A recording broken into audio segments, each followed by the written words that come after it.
हाँ सर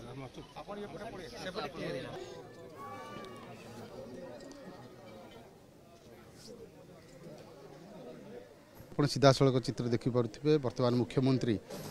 प्रतिमूर्ति में माल्यार्पण करुँच नेताजी प्रतिमूर्ति में माल्यार्पण कर मुहूर्त कारण मुख्यमंत्री आसवा पर सहित प्रभाती परिड़ा उपमुख्यमंत्री और संस्कृति मंत्री सूर्यवंशी सूरज रही विशेषकर आप देखिए नेताजी जन्मपीठ आज सका ही चलचंचल होता विभिन्न स्कूल छात्र छात्री मैंने कुनि कुनि पिला माने नेताजी बेसरे सज्जित होती आसी देखो कटक सदर विधायक प्रकाश सेठी अच्छा दुई मंत्री मुख्यमंत्री सहित अच्छा।